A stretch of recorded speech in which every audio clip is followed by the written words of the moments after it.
Hello, everyone, and welcome back to the Star Wars Stuff Podcast. My name is David. My name is Kevin. What's up, man? How you doing? Welcome back. And we're back. Yeah, I'm back in Texas, as you can obviously see. My first day back from London. I took a little nap, so and I so woke did up and I was like, I. I got a podcast. I got a podcast. I got to bring Kevin on. Because, yeah, Kevin went to Celebration back in 2016. Yeah, And in London. Yeah. it was he had some memorable moments, to say the least, over there. And he had some Mm-hmm. advice for me. Some Yep. advice I took, some advice I didn't. Um, but yeah, I totally appreciated that. Once he started offering the advice, I was like, yeah, I need to know more things. Tell me what I need to do. Tell me what I need to buy. Tell me what is going to go on. So yeah, before we get armpit deep into all this stuff, I definitely want to acknowledge our patrons that contributed to us actually going to London, to us creating some of the stickers that we made. Yay, patrons! On the purple tier, we have Chris Simpson, Kevin Leininger, Devin McCaffrey, Drew Peters, Sean Greathouse, and Zach Netzel. On the red tier, we have Fenrir526, Maya Morris, Texas Fader, 76. And on the black tier, we have Maka Tawatala, Nathan Shank, Evan Opaker, who I met at Celebration 2023 in London, and Leah McCallion. Thank you so very much for all your love and support, all your awesome contributions. You guys rock. Yeah, definitely. So, where do you want to start, dude? I know you're trying to get back into the swing of things, because I know how those international flights are when you're coming back. You're like trying to, find your rhythm again, and you're kind of like reacclimating yourself into your normal reality. Trust me, I know. But then there's also those times where when you go on a vacation like this, where you kind of need a vacation from your vacation from coming back. That's been like the last 10 to 20 years, man. It's like, yeah, I take the time off of work to go on vacation, but wait a minute, I need a vacation to recover from the vacation, which I kind of did take a little bit, because I took the rest of the week off from work too. So I knew enough not to go immediately back to work, and I requested that time off, and I don't think my boss was too happy with it, but smart. Yeah, he approved. I see the whole thing with that. I'll talk about that a little bit. So he knows I have a Star Wars podcast. He knows I do these things, and in the request I put in there, Star Wars Celebration will not happen for another 2 years. So he has me for another 2 years of not doing this. So I think that's what helped get the time approved. So right. yeah, I just want to acknowledge here Maka, who I mentioned, who's an awesome patron. What's up, Maka? Who comments on Facebook regularly. Darth Dangs. Hello there, General Kenobi. Yeah. So tonight's a big night, or this morning's a big morning. It's going to be Chapter 23 of The Mandalorian. We were all given the opportunity to watch this episode at Celebration. If you had one of these, no spoils. Well, I can't. Well, first of all, did they show the whole? Did they show the whole episode? They showed the whole thing. I didn't see it though. Gotcha. I wasn't in the room to see it, and the host of the podcast that did see it, they didn't spoil it for me, and they didn't want to spoil it for me because there's going to be some great things apparently, and I think. All right, hold on. You always tease the running time because you got an insider or something. What's the running time? I'm not. I actually don't know. I've been kind of the whole out of pocket thing in London, trying to, and it's not my normal like routine. I'm not like perusing Instagram as much, and I gotta say, the thing is, I have T-Mobile. T-Mobile is a German company, so they're supposed to give you really great service in Europe. So in London, it wasn't that great in the XL Center. I remember that the Wi-Fi sucked there too when I was there. Yeah, definitely. So it was hard for us to do a couple things. And yeah, just on time here, Craig 4, who has been vaulted to the new head of Lucasfilm without our knowledge. How's it going? What's up, Craig? I've tried to tell you that things behind the scenes are really shaking. Okay, and you didn't believe me. But to catch everybody's attention, I decided Celebration was going to Japan next time. Why did you make that choice? I'm really into white rice, and I've always wanted to go to Japan, so I'm like, let's go for it. Nice. So yeah, I think 2008 was the last time it was in Japan, and the only time I believe Yep. Star Wars Celebration was in Japan. I really think that this is my opinion. I think the whole thing with DeSantis and Disney is one of the reasons they steer clear from Orlando. I think Orlando was on a really short list, and there's just too much drama going on every day. We're having to hear about DeSantis attacking Disney. I live in Orlando, so I'm constantly hearing about it every day. It's in the news. And so I just think they're just trying to steer clear of the controversy right now. I think Orlando will be soon, though. Yeah, we're pretty sure it's going to be back in the States. And we're pretty sure it's not going to come back to the States until 2027. It looks like they're going to do the whole skip a year thing. I think they're doing that because they want to do D23 in between. They don't want to have two conventions coming out a year that Disney has to kind of worry about. That was the message I thought I was remember hearing. Is that incorrect? I don't know. Isn't D23 every year though? No, it's every 2 years. Yeah, every 2 years. Oh, okay. Yeah. And also in that same kind of pattern are the Avatar releases. So the original release schedule was you get an Avatar movie this year, next year Star Wars, then Avatar, then Star Wars, and so on. So it looks like James Cameron is going to have all his Avatar sequels green lit. So we'll have that going for a while. And traditionally, Star Wars Celebration headed towards the routine of, okay, if they're releasing a film, they're going to have a Star Wars Celebration to promote it. It's going to be in Japan. What's the movie that's going to come out in 2025? I don't think we still know that. Who knows? Kathleen Kennedy made a comment after the big Lucasfilm showcase that Filoni's film, which will be the climactic event between The Mandalorian, Skeleton Crew, whatever have you, Ahsoka, whatever other shows they include, is not going to happen for about 7 more years. Which is a while. Was she including the several years that have already happened in the Mandoverse? Because that was confusing. I'm not buying that we're gonna have to wait 7 years for that movie, because you know how much turnover there is at Disney in 7 years. I totally agree. I think 7 years is way too long. For me, I think it could be the 2025 movie. And I think you could be right, Kevin. I mean, that could be the inclusion of what's already happened. Yeah. It's hard to say because like the information always comes out in bits and pieces, in tiny clips and tiny little interviews. Yeah. And so it's like trying to keep it all together is really tough. It is, you're right. Yeah. One minute you hear a tiny little interview like, oh yeah, by the way, this is going to be this. And you're like, wait, what? We just had a panel. Why didn't they say it there? Yeah. Yeah. It's that was very. It would be nice if it was all the information was streamlined by Disney itself, because making heads or tails of it is difficult. Yeah, Darth Dangs here says my money's on Rey movie 2025, Filoni 2027. That could make the most sense because we know the Obey Chinoy movie. That's the director's name. According to Kathleen Kennedy, they've been working on this film for a little while, which is the New Jedi Order.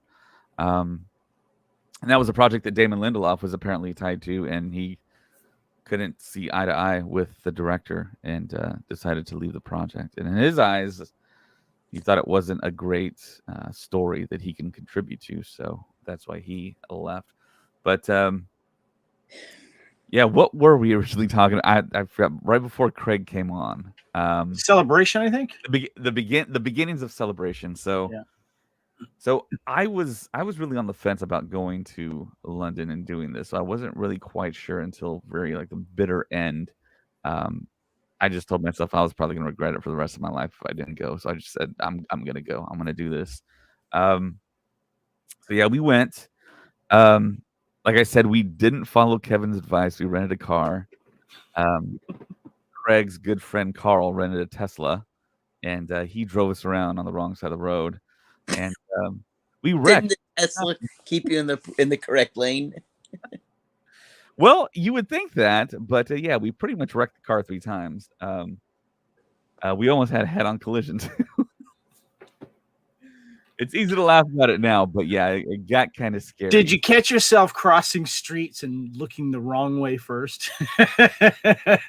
Yeah, but That's how they spot the tourist when you're waiting in the line and you're looking the opposite direction than the one you should be doing. Is it like that all over Europe or just in the UK? Yeah, it's pretty much all over. Yeah. Well, no, I think there's a couple of others, but most of them, yeah. Yeah. Really? Germany's that way. France is that way. Scotland, Ireland, yeah. So even Australia. Wow, I did not realize that. Yeah, all the roundabouts, all the tiny lanes in the streets. I think Carl could probably speak to more of that, but yeah, he was like, we're driving an American car in European streets, and yeah, we hit a couple of mirrors and curves, and yeah, it's a different story. A lot worse if you're in a cab going through the Arc de Triomphe circle in Paris. Much more scary. Trust me. Yeah. So yeah, we get there to celebration. Of course, we only won the Lucasfilm Showcase panel in the Overflow Twin Suns room, which was a bummer. I think that's one of the biggest issues with Celebration that we have, is that we have to win these lotteries to get these panels. And I think for us on the show, that's like the main event for us. That's Star Wars Christmas. That's when we get the primary information we talk about on the show. And that's the great thing about being there in the room with the creators and the actors. It's just that's like the pinnacle of Star Wars for civilians like us. If you don't work for Lucasfilm, that's the place you want to be. So we didn't win. Of course, I was bummed about that. Not so bummed afterwards, because the Twin Sun stage was watching it on like a big projector.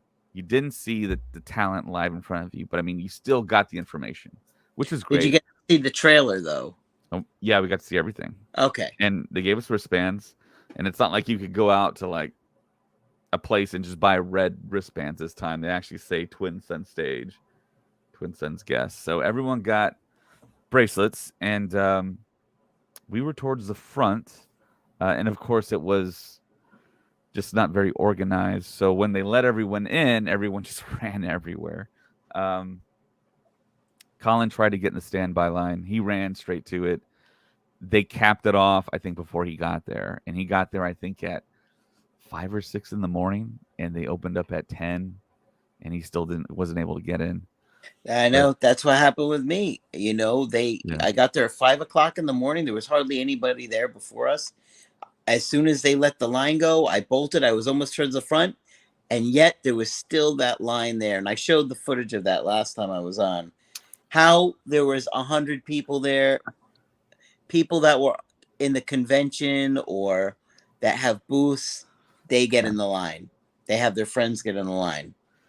So the reason we found out there was people there that shouldn't have been there already in the standby line was the workers didn't know who to corral and who went where.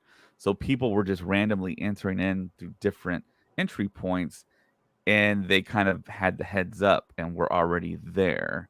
So once they let the masses in, it was like we had no shot. Yep. No shot at all. Very frustrating. Yeah. None of these have been run smoothly, at least for trying to get into the panels. Right. So, yeah, we got in. Let me just say right now, I still would welcome the way this is done than my last time. I gave up on doing the overnight thing panels right before the Last Jedi came out in the Orlando Star Wars Celebration, and that was like a really negative experience for me, especially since we got in line before the deadline, and then they told us, well, that panel is now full. You're going to go into the satellite room instead. And here we are stuck in there. trying to see that Last Jedi panel. But that's when I told myself I'm never going to stay overnight again. So when they started doing the lottery thing, I get it sucks. You don't get the one that you get, but I'm never staying overnight in a panel again. Not doing it. Too old for that. Yeah, it's brutal. It was Yeah. brutal. Yeah. It is brutal. I mean, it's not too brutal if you take like one of those like blow up like mattress things that you just like run with it and blow it up. But see, they made rules that specified you cannot bring those things, but people were still bringing those things and using them. Yeah. So I told myself when I go back, I'm going to do that. I'm going to bring my chair, maybe bring a sofa because you saw people with blow up couches, and it's like last time you brought that inflatable woman, and that was uncomfortable for all of us. But yeah. But multi-purpose. So yeah. Very comfortable. David slept easy that night. I don't know how he fell asleep so I actually didn't sleep at all. I was so excited because I knew we were going to get. Did you say? Very excited. Yeah, I could tell. And yeah, I knew we were going to get some heavy hitters. And I told you Harrison Ford was going to be there. I didn't know, but I was like, it's the 40th anniversary. He's probably going to be there. Yeah, he kept on asking me, "Are you sure? Or is that what you're thinking?" I'm like, yeah, I think it's going to be a big one. I didn't know John Williams was going to be there. That was like the big shocker. I mean, that was worth it, but I don't think I would do it again either. Yeah, it's sleeping on that floor was awful. Yeah. I don't even think I even attempted. I had my portable chair. I tried sleeping in that, but I didn't sleep a wink. I remember after that panel, I think we went to go eat at Buffalo Wild Wings down the street. And then after that, I think I slept for like 16 hours and then woke up and then went back to the same spot for the Last Jedi panel. So, yeah. But going back to London, which was about 7 days ago now, we got to see everything in the Lucasfilm Showcase panel, which was wonderful. The only things we kind of missed out on was, and we really didn't miss out on it, just the timing of it. There was a camera always fixated on the speaker. So whatever they showed on the screen, we didn't get to see right away. And we heard fan reactions before we knew what was going on, before we knew the thing that they were reacting to. So people were like, what? People were kind of like buzzing about it. And of course, when they announced something in our room, people were hollering and cheering, which you figured they would do. But sometimes they would say something and we just couldn't hear what they were saying. So I think we maybe missed out on a few things. But here's that graphic I was telling you about. I think they had everything except the bookends. So they had the Old Republic, High Republic, Fall of the Jedi, Reign of the Empire, Age of Rebellion, the New Republic, Rise of the First Order. So when they announced the new films, then that's when they populated New Jedi Order, Dawn of the Jedi, and I'm really hoping that this Dawn of the Jedi film is more like a kind of mythical feel to it, like that it really feels lightsabers made out of bones. Yeah. There you go. Early. I feel like it. I'm hoping that the discovery of the Force is more like a spiritual type of I like that movie, like the feel you get like on Dagobah with Luke, something more like that, and a little bit more very organic would be kind of fairy tale-ish. Yeah. Then you know what I mean. But hopefully, yeah. James Mangold, up to this point, still is the director of this film, and of course, and from what Kathleen says, he's an accomplished writer, so I think he's going to be writing it too, or at least the head writer. Am I hearing that right? Yes, she definitely did say that. Yeah. Hopefully, we still get him because the rumors, I think, were true back when he was going to do a Star Wars film a few years back. It was going to be the Boba Fett film. Yeah. And then they got pulled. And of course, James Mangold is an accomplished director, writer. He's done some really great work. And of course, he's doing Indy 5. He's gained the trust of Kathleen Kennedy. And James Mangold, to Craig's point, came out on stage. And I don't know if you guys seen this, or I guess you haven't seen it. Mm-mm. So he basically said what Craig just said. He said he wants to make this film in the vein of like a biblical story, a Ten Commandments-esque type of storytelling, and which I'm all for. I mean, that feels right to me. Yeah. So he said all the right things, I think, and no one saw it coming. There was no rumors about James Mangold being introduced. It was all about the Taika story, the Sean Levy story, and the Obey Chinoy story, which is what we got for um, the new Jedi story. But the next person they announced, of course, is Dave Filoni directing his first feature film for the climactic event for all the television shows that we're getting, which makes a lot of sense. I think it makes all the sense in the world. I don't think we're going to lose him as a director. That would be maybe the death blow for Kathleen Kennedy for any goodwill she still has. And I'm assuming he's helmed some more episodes of Ahsoka as well. So, you know, he's definitely getting the hang of things. So, yeah, I think when they announce those directors, I think Filoni still has both hands on the project, and he's essentially a co-director. A lot like how Jon Favreau is the co-director of pretty much every episode of The Mandalorian. I don't think a lot of people know that, but apparently he's really hands-on still. He's on set and kind of guiding everything. I think Carl Weathers actually spoke to that a little bit on the celebration stage in London. So I think, yeah, it's too much of Filoni's baby for him not to be ultra hands-on on Ahsoka, which I think we all want, and I think that's what's going to make it great. But going back to the announcements, no Taika movie announced, which was reported. No Sean Levy movie announced. But they didn't announce anything, but they did say he's working on it, right? Because I just heard something the other day where he said he's like in the writing process by himself and he doesn't want to. Right, we all heard that, but that wasn't announced at Celebration or in any of these post interviews from the panels. Okay. So it's like, I just heard something that Kathleen Kennedy was asked about it, and she gave one of the most transparent answers of all time. She basically said that Taika doesn't want us to interfere with anything, so we're not helping him at all, essentially, with it, and we're not hiring anyone. He has his own process, so we're leaving him alone. So,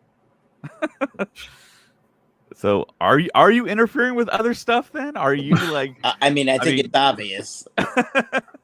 I felt like that there's and 43 writers. I felt like they had a writers group that was like dressed up as the Knights of Ren and just went from story to story, putting in their own ideas and, you know, too many cooks in the kitchen type of thing. So maybe they'll let Mangold do the same thing. I don't know.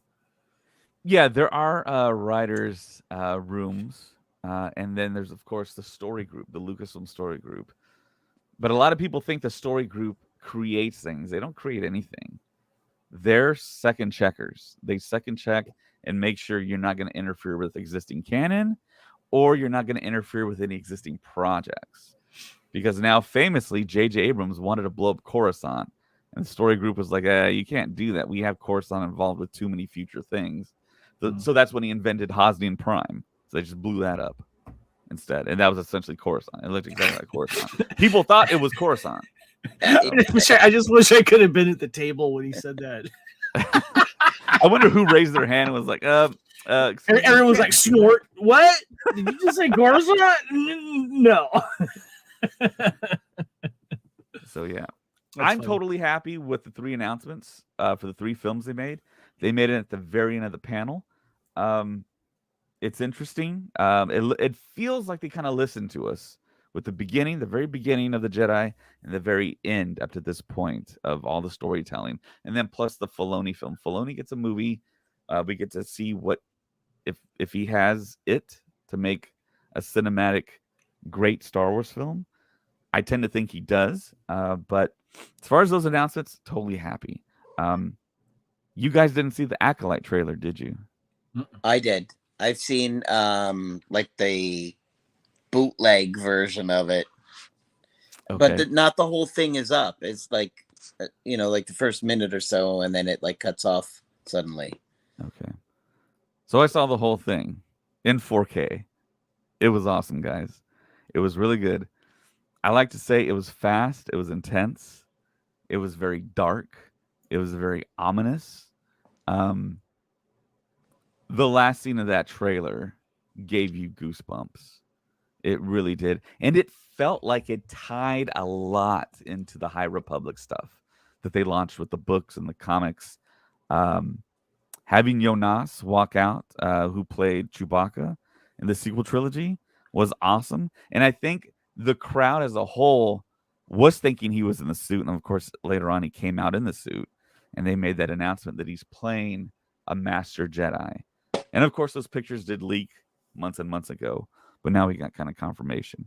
And we I didn't don't have remember that. anything.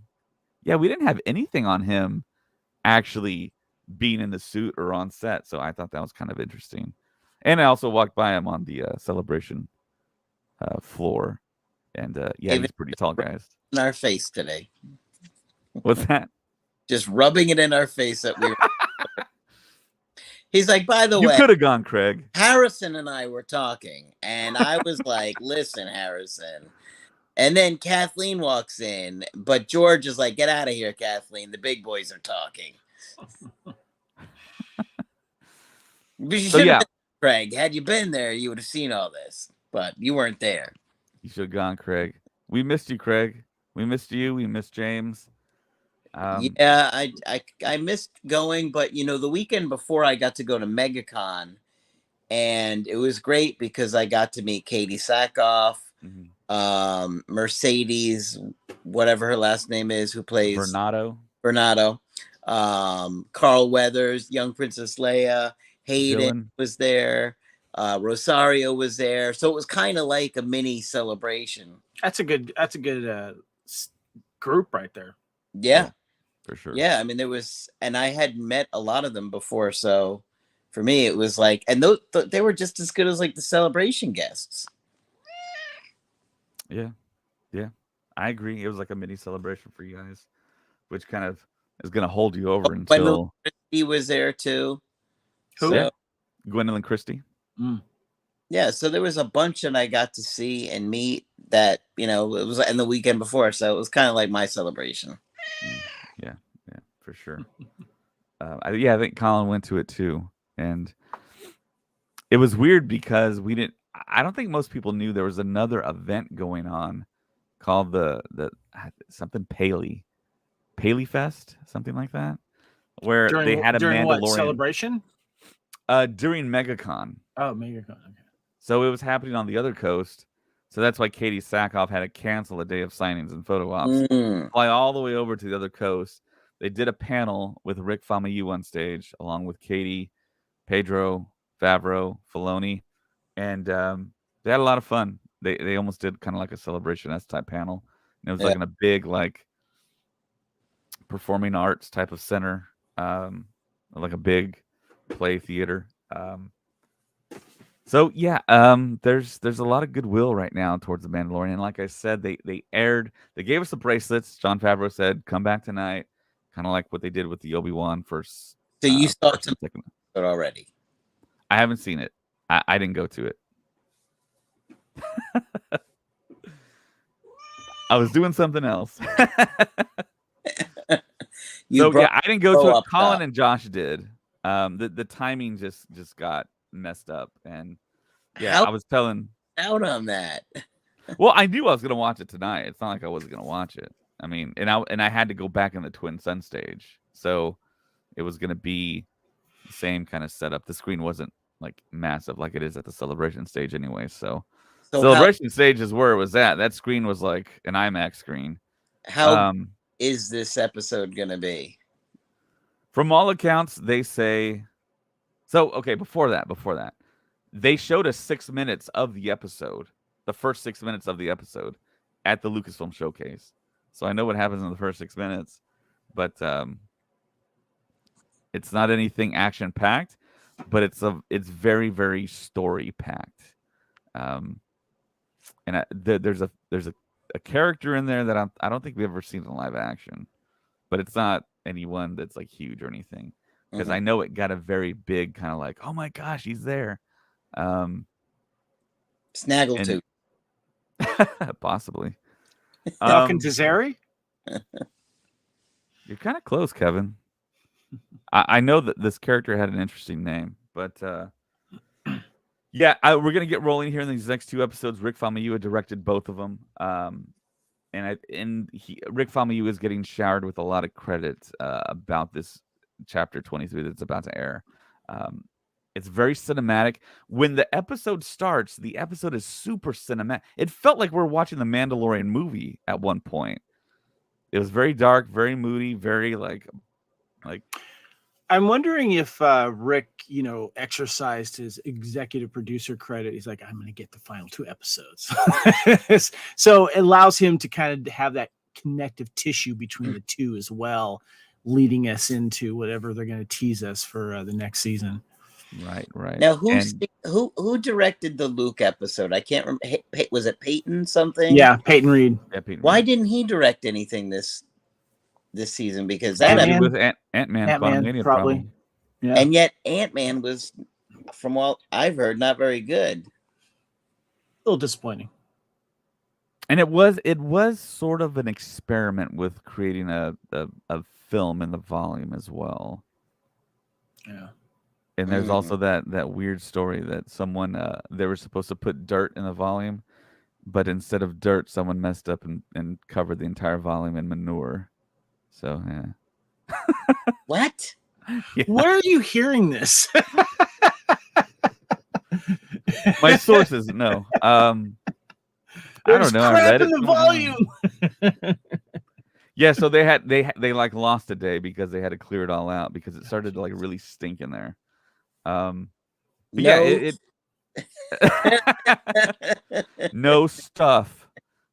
So yeah, other than that, the other thing I know is that Katie Sackhoff on the Celebration Live stage with Rick Famuyiwa said, I can't believe we haven't seen all the things that I've done.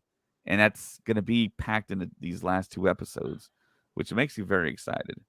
So the gears start turning in your head. There's a lot of talk of the logo, the Mandalorian. If you notice the logo is. Is there an S on the end of it? No, and there doesn't have to be because according to my English teacher, the Mandalorian is plural the way it is. It can reference an entire people or a specific Mandalorian. So, yeah, like I was saying, when you look at the logo, you no longer see Din Djarin in that A of the logo. Oh, wow. And there have been reports of Pedro Pascal having kind of like a set contract for a set amount of time to be on the Mandalorian. Could we see Din Djarin? I don't know. Move on from the series? Oh, that would be terrible. I love Bo-Katan, but still.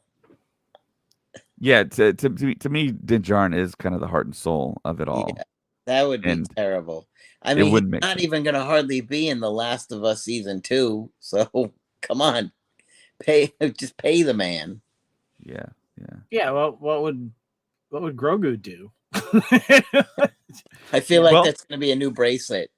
WGD. What would Grogu do?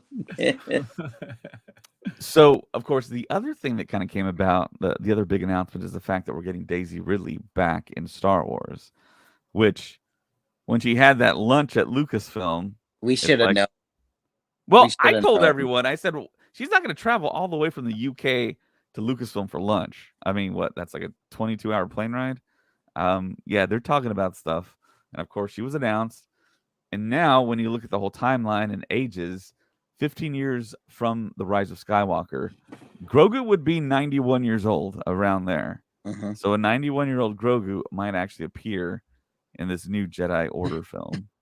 It's just a possibility. And those are rumors kind of unfounded a couple months ago, and everyone kind of laughed at it. But I was like, well, that kind of doesn't make sense with, you think about the marketing and the toys and keeping Grogu relevant and the fact that he ages very slowly.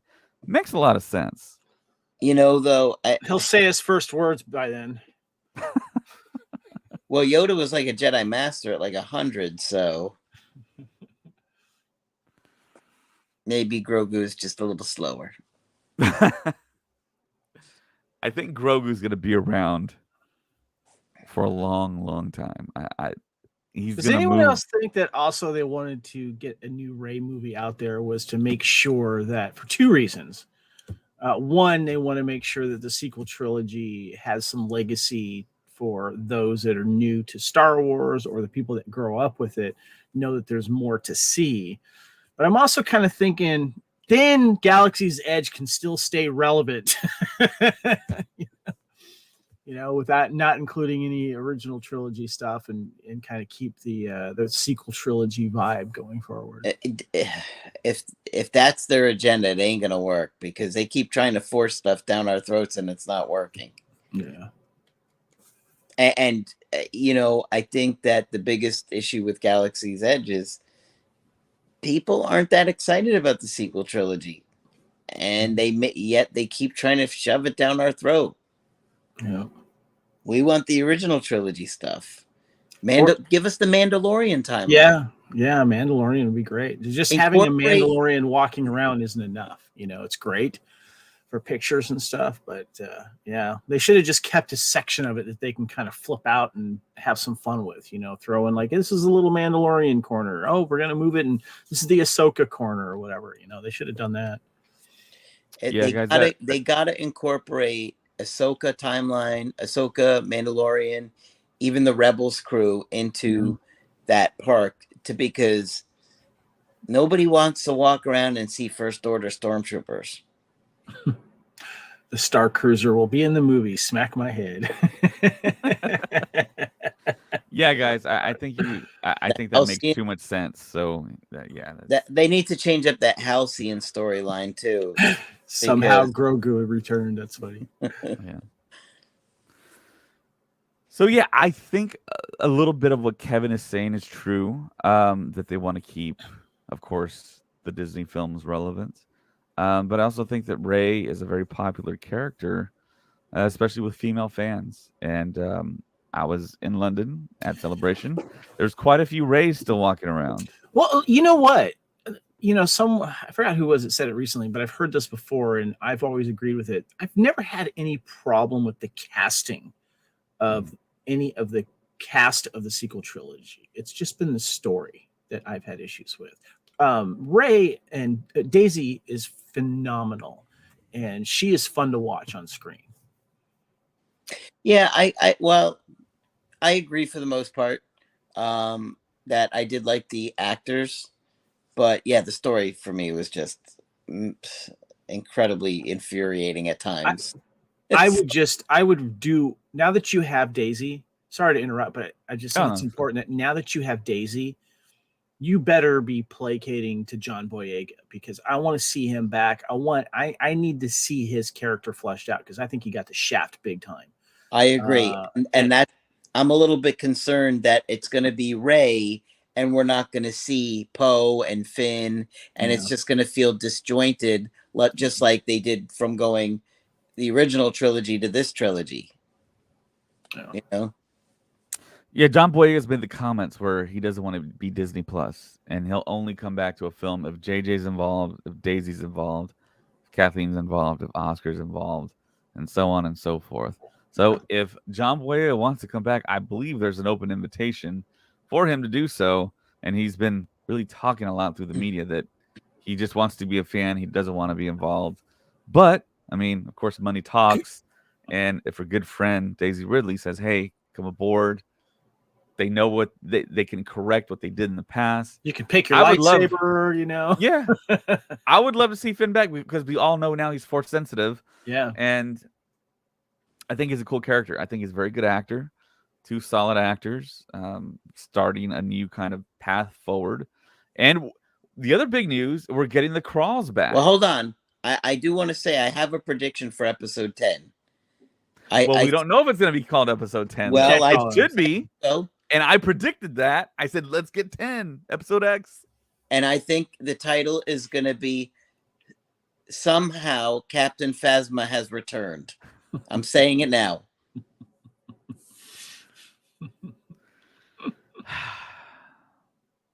I hope it's episode 10. I hope they don't mess around and just give us episode 10. I mean, it's a continuation of the Skywalker saga, whether you like it or not. If it's blood, I think they're going to try to get away from the Roman numerals. and the whole number. Why though? I mean, come on, just have it go in like perpetuity. You know, that feels like Star Wars to me. We'll still call it that, you know. So yeah. But I love the fact that they're bringing back the crawl. They Rogue One should have had a crawl. Yeah. Solo should have had a crawl, even though they did do something kind of inventive with Solo with the blue lettering, like from a long time ago. I thought that was kind of a nice thing they did. A nice kind of way to essentially kind of have a crawl without having a crawl. But yeah, I'm excited about that. It feels like these announcements. It feels like they're listening more to the fans. Not all the way, but I was satisfied with the 3 movies announced. I was satisfied with Leslie Headland, the showrunner for Acolyte, coming on stage, talking about her Star Wars story, saying that she grew up with the original trilogy, went to college when the prequels hit, watched the animation, and she basically said Star Wars saved her life. Without Star Wars, it wouldn't be a thing. And she was a big fan of the EU, so she knows Star Wars in and out. So I would rather have someone like that on board than someone that wasn't a fan. Although you do have those certain exceptions, like a Tony Gilroy, who's doing great with Andor. Oh man, but give him another show after Andor. Just keep working that man. Yeah, I think they're gonna do that. The reception. The other thing too about Celebration. Thank you, fans. Thank you for giving everyone huge ovations when they made it to the Celebration stage. You look at Tony Gilroy's face, and he's talking about writing. He gets applause and cheers, and he spoke about it. He said, "This is like a writer's dream to reference writing and to get a huge roar, and get direct feedback from the biggest fans is something incredible." I love that the fans did that. And I've been to 5 celebrations. I've never seen this many people at the Celebration live stage. It probably has something to do with them releasing the schedules of all the celebrities coming out. I couldn't get even close to the stage. I was trying to do my customary, try to go to the panels, try to go to the store, try to go to the floor, then kind of just like snake my way in, and there was no way I could do that. No way. Not till the very last day I actually got to the stage. I think it was during the Visions panel, and the Celebration stage was actually filled with people. I kind of poked my head in there, and the entire Celebration stage was just full. There was not an empty seat in the house, which was great to see. But I got to see the new trailer on the Celebration live stage, so that was really good. But overall, announcements, news from these panels were great. Colin got into the Ahsoka panel. We didn't win the lottery, but he still was able to manage to get his way in. And he saw the new trailer, which was an extended trailer from what they showed us at the Lucasfilm showcase. You can find if you can find it. Disney's cracking down on those right now, just so you know. Yeah. At the Lucasfilm showcase, I didn't see anyone recording. I kind of looked around a little bit just to see, and they did preempt us. No photos, no video. And I didn't really see anyone, but I only attended that one panel. But yeah, the stuff is out there. If you really want to see it, you're going to see it. It's the internet. But yeah, the panels and news, I was pleased with that. The amount of people in that place, I think they overbooked it a little bit. Saturday was a little worrisome. Kevin knows this. The way the XL Center is set up, you have these built into the ground, I guess glued into the ground, like these booths. And you can sit there in the middle of the hallway corridor that leads you to all the big halls. So we were lucky in that I got one of those tables in there. And right around lunchtime, it seemed like everything let out simultaneously. And people were scrunched up together and kind of like trying to inch their way forward. Yeah. And I thought of the whole situation in, I don't know, was it somewhere in Asia where all these people just died from getting trampled in an alleyway? That's what it looked like. Yeah. People were just like sandwiched together and just like moving with the crowd. I wasn't a fan of the XL Center just for several reasons in the layout. I went to Celebration Europe when it was in Germany, because it was in Essen, Germany, and I've actually been to that convention hall prior to going to Celebration, because when I was working for Decipher, we used to go to the big game fair they have there every fall. And it's a gigantic convention center. So there's more than enough room to move around. And they actually used only like a fraction of it for the Star Wars celebration. And then I was comparing that when I went to the XL, and I just remember the Wi-Fi sucked. It just was not good. But I still had a lot of fun. But yeah, it was not good. Yeah, it's still horrible. But somehow Colin with Verizon was able to send me Facebook messages, and that's how we were communicating with Colin, because he couldn't call over there because he didn't have an international carrier like T-Mobile. I had T-Mobile, Josh had T-Mobile, Carl had T-Mobile, so we could all kind of call each other. Colin didn't, and it was a tough couple times to actually figure out where to go and where to meet up at, but it worked out. The other reason why I wonder, would that work in Japan? Like, how would that work in Japan? I haven't done any research yet. The other thing about the XL that I know, because I'm part of the Wilbur Hood group, and I did the run there in 2016, and mapping that out prior and trying to get to the celebration stage. At least I got a selfie with Ray Park in my Wilbur Hood outfit. But I remember we were discussing like where we were going to go and how we were going to do it, and the timing of it was important as well. They also did the running of the prisoners from. No, that's so awesome. From Andor. Many of my fellow Wilbur Hoods were in that. right. And they were one way. Some of them were wearing like inner tubes. Yeah, some of them had inner tubes, like flamingo inner tubes, and there was like a pink booty shorts guy with a big old like boom mic running with them. That's just so you know, the pink booty short guys, and they also will go with the Wilbur Hood group as well. yeah. So yeah, that was very cool. Yeah, the convention made you go out into that big long hallway to go to the other sections. So you had the primary like celebrity photo op section with some stalls, like some vendors, and the other side had Hasbro Pulse, and that was the name of that section with some more vendors. And then you had the Twin Sun stage, which you had to go upstairs for, but the key was to the side, an empty hall. Then you go down and you have the Galaxy stage on the left-hand side. And then you go all the way to the end, and you either go upstairs for the HoloNet stage and all the smaller panels, or you go downstairs for the big celebration stage. That's how it's set up. Can we talk about the celebration store and the merch? I was wanted to get your thoughts on that, because obviously, you know, last year this was my favorite item here, the Camtono. What were some cool stuff that you grabbed or maybe missed, or you know, tell us about the store and how that was like. I had a strategy for the store this year, since I knew I wasn't going to get into any panels except the showcase.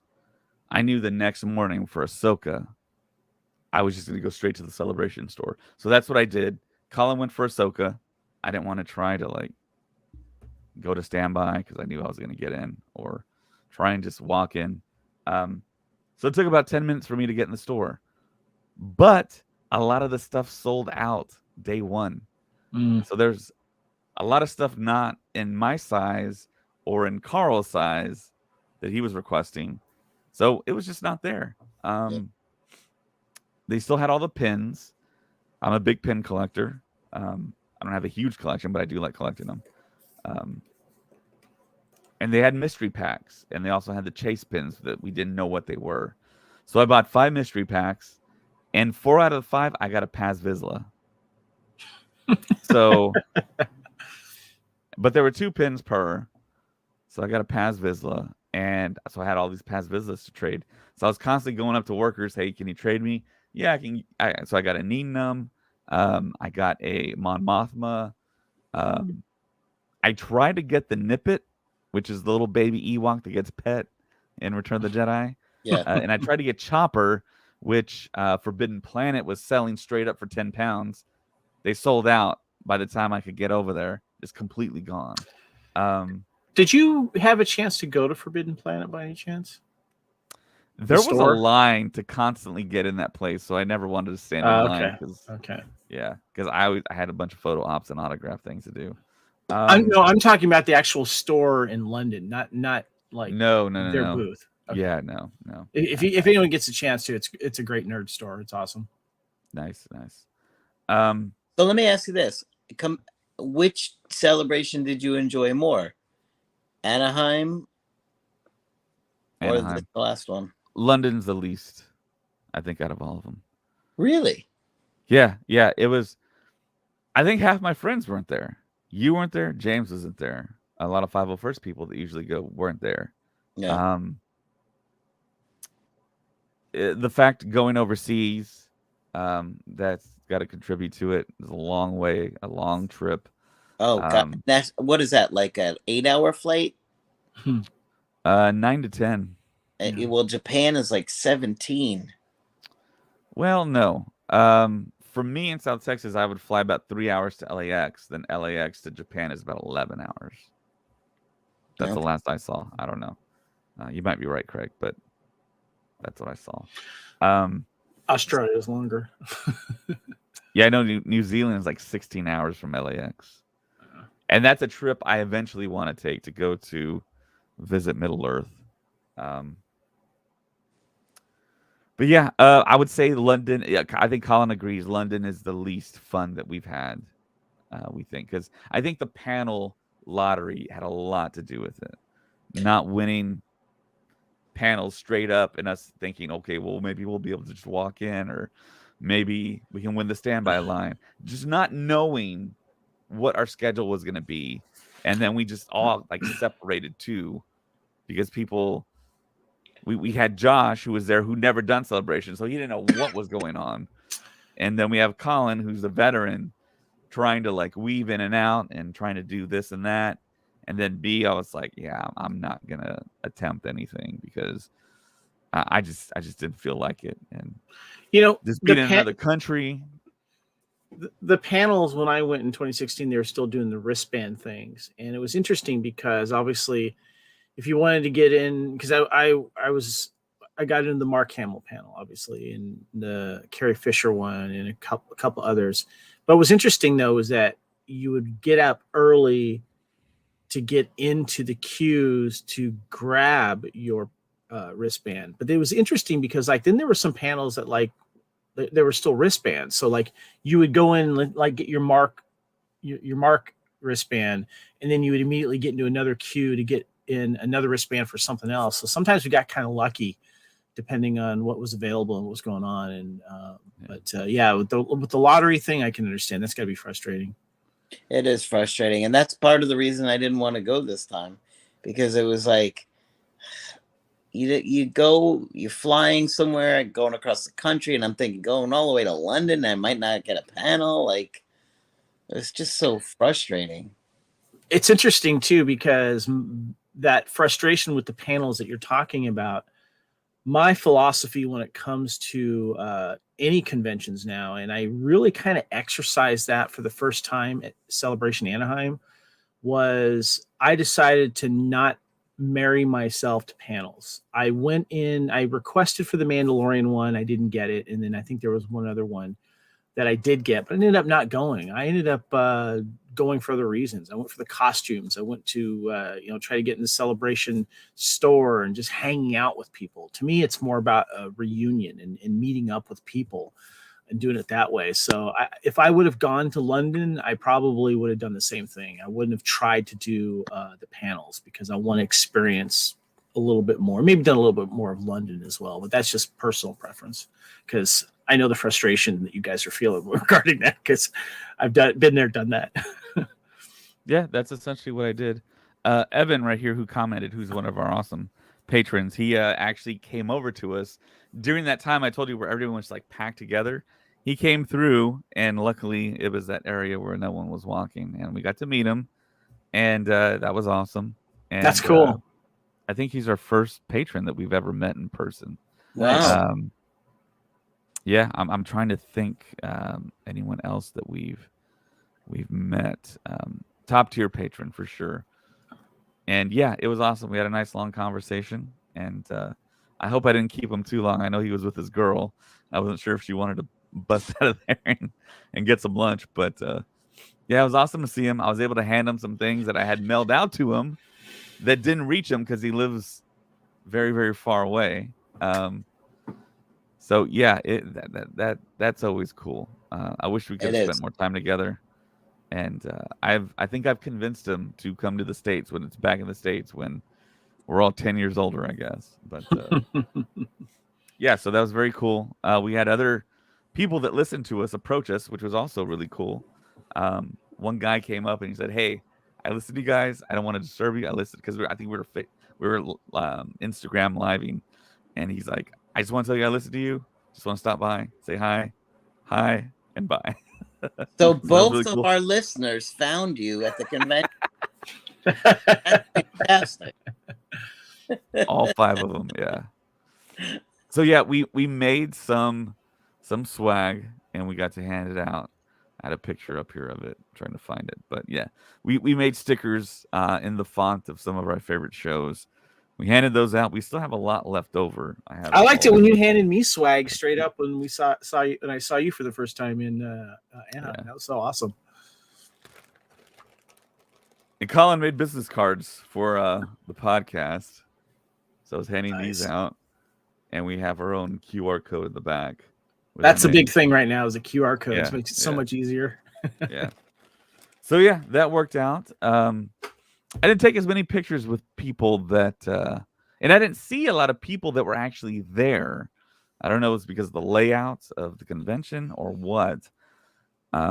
But we did get to run into to some people.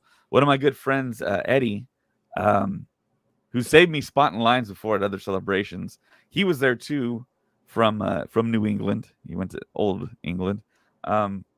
But yeah, I never ran into him. I never got to see him. He said he saw me once, but he was in line at a bookstore, so I didn't get to hang out with him at all.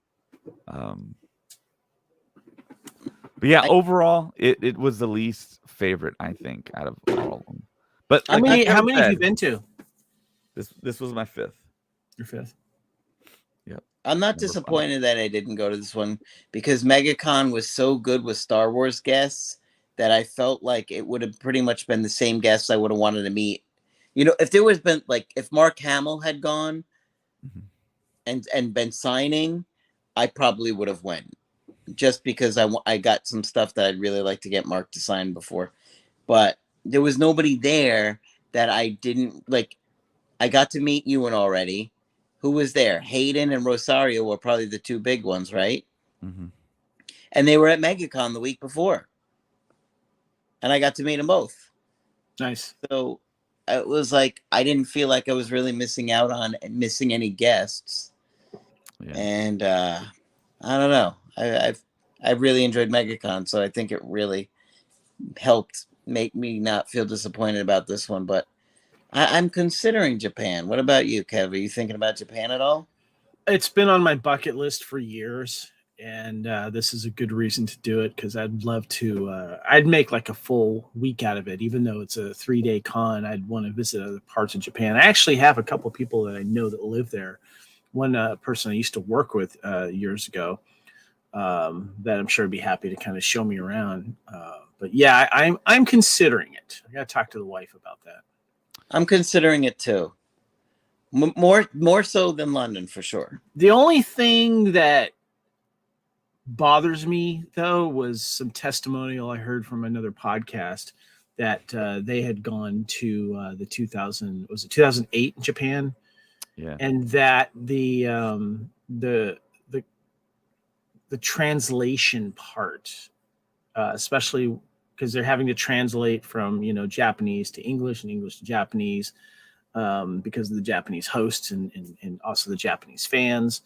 So they have to obviously cater to both there. That translation gets lost sometimes, especially some of the jokes and stuff like that. So if you're going to go to panels there, you have to be wary of that. That there might be a little bit of issue with translation and there's like a delay in that, and that the Japanese crowd at conventions are much more subdued because it's their culture and their style. So you have to be aware of the cultural differences that you're going to get there. So And that the dealer's room at the time wasn't a big dealer's room. That might change this time because it's obviously Star Wars has gotten a lot bigger. But if you're going to go, my recommendation would be what I would do is definitely go for more than just a long weekend. Try to go there for longer, figure out where you're going to stay, obviously, and try to see Japan as well as the convention itself. Because if you're going to spend that amount of money for it, make it worth it. Yeah. I mean, they have a Disneyland there, and do they have a Universal there too? Yeah, but the Universal is quite a bit away from where this convention is. It's about a 2-hour train ride. What about Disney? Is that closer? I think it is. I don't remember. I'm pretty sure it is, but I can't remember off the top of my head. I'd be more interested in seeing the Disney park anyway. Oh yeah, me too. Yeah. So that might be worth it. I'm considering it. Dave, are you thinking you'll do it? At this point, a lot of people were asking me once it was announced, and I was like, you can't ask me about another celebration while I'm at Celebration. Yeah. My feet are hurting. I'm sleepy. I'm tired. Yeah, you need to come off that whatever ride that you were just on before you consider getting on it again. Right. It's like when you talk to women that just had a baby. It's like you ask them, "Are you going to have another one?" Like right after they just delivered.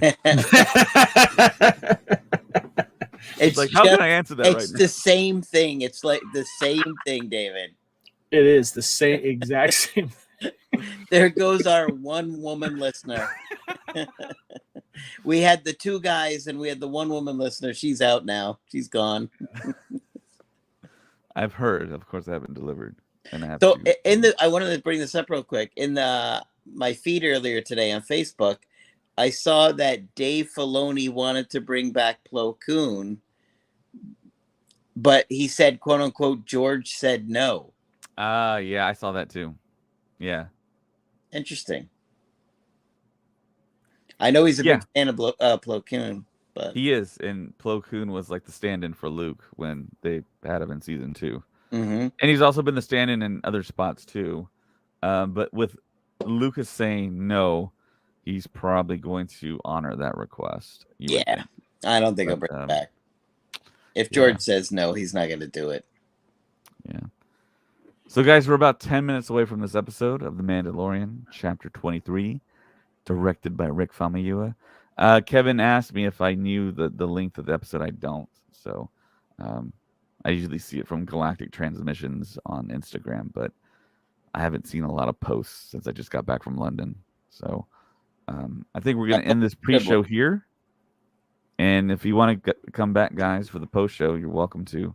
Okay. And we'll talk about it afterwards. So. I have to go to bed. I'm going to stay up to watch it, and then I got to go to bed because I was up early this morning. So, but thank you. Yeah, I'll see how I'm doing. All right. Hope Thank you for joining us. Yeah, it's a good length, Maka. Thanks for the heads up. 40 minutes. Yeah, thanks for joining us, Kevin. You bet, man. And welcome back, man. I know you're still coming off your trippy grumpiness there, but but welcome back, man. I'm glad you experienced it. I think too that looking back, you'll probably be more fond of it because you'll start thinking back about the stuff that you did do. But I'm definitely fond of it. It's just celebration wise, like the lack of people that I'm used to seeing, and then.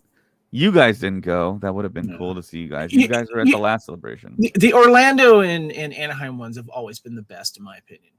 And I went to the first one in Celebration 1 in Colorado because I was working at that one, and we dealt with the rains and all that kind of stuff. But there was something special about that, so that's in its own class. But the celebrations on the East and West Coast are always been the best, in my opinion. How many celebrations have you been to, Kevin? Okay, so I went to 1, 4, 6, 7, 9,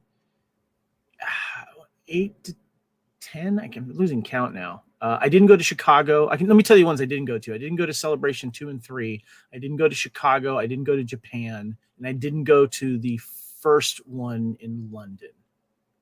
I think that covers it, right? There was one in London before 2016? Yeah. Yeah, because it was like Celebration. Oh, maybe I'm. No, you're right. No. I think there was one because I thought Celebration 2 Europe was the Germany one that I went to. I can't remember. Yeah, Essen, Germany was. I felt like there was one more before Essen, Germany. I felt it was in London, and I didn't go that. Well, there was a Japan one in 2008. Yeah, maybe. Yeah, that was it. I just felt like it was in London before the Germany one that I went to, and then I went back. Then I went to the one in London when it came back there. So I don't know. Was that 10, maybe 9? I can't remember. Yeah. You went to a lot. I've only been to 4. Yeah. 2 in Orlando, Chicago, and Anaheim. So nice. Real quick, can I wait, Craig? Sorry, real quick, Craig. How would you rate the Chicago one compared to the other ones? I really liked Chicago. I had a good time in Chicago. I guess that was the Rise of Skywalker panel, right? And the Mandalorian panel. Yeah. So that was because I heard good stuff about that one, and so I was just curious. It was good. Yeah. I've enjoyed all 4 of them that I've been to. Okay. So I'd have to think about it, but I really enjoyed it, and we had a good time in Chicago. Yeah, 2015, 2017, 2019, and 2022 for me are all up there, and they're all special for their own separate reasons. Mm-hmm. But London is special because it was in London. I'd never been, but the celebration aspect of it was a little bit of a downer due to not winning lotteries, not having all my friends there, which I'm used to with the States celebrations. And then that's part of celebration, is reuniting with people you haven't seen in a while, and experiencing it with people you do see. Colin wouldn't go to Japan, will he? Or is he considered? He's going. He already said he said for sure. I think I'm maybe 85% going. So if you're going, Craig, that'll maybe raise it a few percentage points. I'm definitely more considering it than I was London. For some reason, London wasn't that appealing to me. My advice for those that are going to be going to Japan is look at hotels outside of the block too, and when they become available, maybe you can make a reservation and cancel it later if you have to. But also watch some of those videos that people do, that the travel videos of like the stuff that you'll expect, because people will have culture shock going there, just so you know. Expect what you might be coming into when you're going into Japan. So why? What kind of culture shock are you going to expect? The size of your hotel rooms, how you care for your trash, just little things like that. And also too, depending on situations, when someone gives you a gift, you receive them with 2 hands, not one. Little things that outsiders should know about their culture. So just do some research on that. I try to do that whenever I go to a new country, just so I know ahead of time, little things like that. Good to know. Yep. Yeah. I think that's nice. All right. We're heading out. Heading out. Thanks for joining us, Kevin. We'll see you next Thanks for having me on, man. And Craig, good to see you, dude. You too, Kev. I'll see you in a bit, Craig. May the force be with us.